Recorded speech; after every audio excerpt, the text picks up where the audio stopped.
Assalamualaikum warahmatullahi wabarakatuh. Perkenalkan, nama saya Arini Sastika, nomor induk mahasiswa 200905501012, program studi kewirausahaan kelas B angkatan 2020, Fakultas Ekonomi dan Bisnis Universitas Negeri Makassar. Pada kesempatan ini saya akan mereview mata kuliah Electronic Commerce guna memenuhi ujian tengah semester. Pertemuan pertama, definisi dan kerangka kerja Electronic Commerce.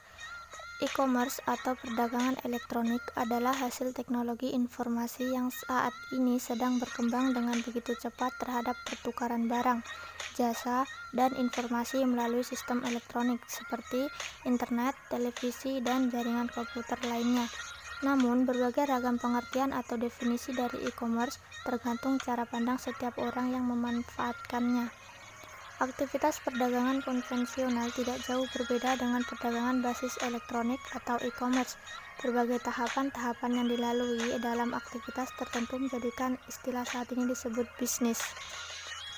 Dari berbagai jenis proses bisnis yang terlihat bahwa perusahaan, sekelompok orang atau individu yang ingin menawarkan produk atau jasanya dapat memulai rangkaian bisnis dengan menggunakan internet sebagai media berkomunikasi. Proses bisnis pertama di dalam sistem e-commerce ini dinamakan sebagai information sharing. Prinsip penjual di dalam proses ini adalah untuk mencari dan menjaring calon pembeli sebanyak-banyaknya. Sementara prinsip pembeli adalah berusaha sedapat mungkin mencari produk atau jasa yang diinginkannya dan mencoba untuk mencari tahu penilaian orang lain terhadap produk atau jasa tersebut. Setelah aktivitas tukar-menukar informasi dilakukan, proses bisnis selanjutnya adalah melakukan pemesanan produk atau jasa secara elektronik. Pertemuan kedua, filosofi peranan elektronik e-commerce dalam kerangka bisnis. Kesalahan terbesar yang sering dilakukan para praktisi bisnis adalah mendefinisikan e-commerce sebagai cara menjual produk atau jasa di internet. Tentu saja pengertian ini merupakan hal yang sangat sempit jika dilihat dari karakteristik dan potensi bisnis yang ditawarkannya. Secara prinsip, potensi e-commerce berada dalam sebuah spektrum dengan dua buah titik ekstrim. Titik ekstrim pertama adalah kemampuan e-commerce untuk menjadi follower, dalam arti kata menirukan bagaimana bisnis konvensional dilakukan ke dalam sebuah arena baru di dunia maya.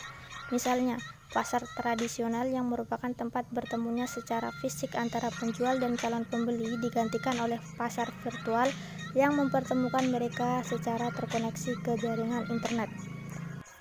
Pada sisi ekstrim yang lain, e-commerce dikatakan memiliki kemampuan untuk mentransformasikan karakteristik bisnis konvensional menjadi model bisnis yang sama sekali baru.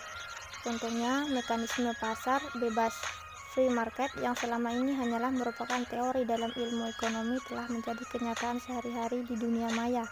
Terlebih-lebih dengan diluncurkannya situs-situs pelelangan, bursa efek, telemarketing, dan lain sebagainya. Pertemuan ketiga, mekanisme elektronik commerce dalam dunia bisnis. Ada dua hal utama yang biasa dilakukan oleh konsumen di dunia maya. Yang pertama adalah melihat produk-produk atau jasa-jasa yang diiklankan oleh perusahaan terkait melalui websitenya. Yang kedua adalah mencari data atau informasi tertentu yang dibutuhkan sehubungan dengan proses transaksi bisnis atau jual beli yang akan dilakukan. Jika tertarik dengan produk atau jasa yang ditawarkan, konsumen dapat melakukan transaksi perdagangan dengan dua cara. Cara pertama secara konvensional dan cara kedua melakukan pemesanan secara elektronik. Berdasarkan pesanan tersebut, penjual produk atau jasa akan mendistribusikan barangnya kepada konsumen melalui dua jalur. Selanjutnya, melalui internet dapat dilakukan pula aktivitas pasca pembelian, yaitu pelayanan purna jual. Proses ini dapat dilakukan melalui jalur konvensional seperti telepon ataupun jalur internet seperti email, telekonferensi, chatting, dan lain-lain. Diharapkan dari interaksi tersebut di atas, konsumen dapat datang kembali dan melakukan pembelian produk atau jasa di kemudian hari. Pertemuan keempat, 4 tipe electronic commerce. Dilihat dari jenisnya, e-commerce kerap dibagi menjadi dua kategori, yaitu B2B dan B2C. Prinsip pembagian ini dilandasi pada jenis institusi atau komunitas yang melaksanakan interaksi perdagangan dua arah. Jika dilihat dari perspektif lain, yaitu berdasarkan jenis aplikasi yang dipergunakan, e-commerce dapat dikategorikan menjadi 4 tipe. Yang pertama ada iMarket atau Internet Market, yang kedua ada Customer Care, yang ketiga ada Vendors Management, dan yang keempat ada Extended Supply Chain. Pertemuan kelima, proses bisnis dalam kerangka elektronik commerce. Pada gambar terlihat bahwa perusahaan, sekelompok orang atau individu yang ingin menawarkan produk atau jasanya dapat memulai rangkaian bisnis dengan menggunakan internet sebagai media berkomunikasi. Dengan bermodalkan sebuah website atau homepage, penjual seller dapat memberikan berbagai informasi sehubungan dengan profil usaha dan produk atau jasa yang ditawarkan.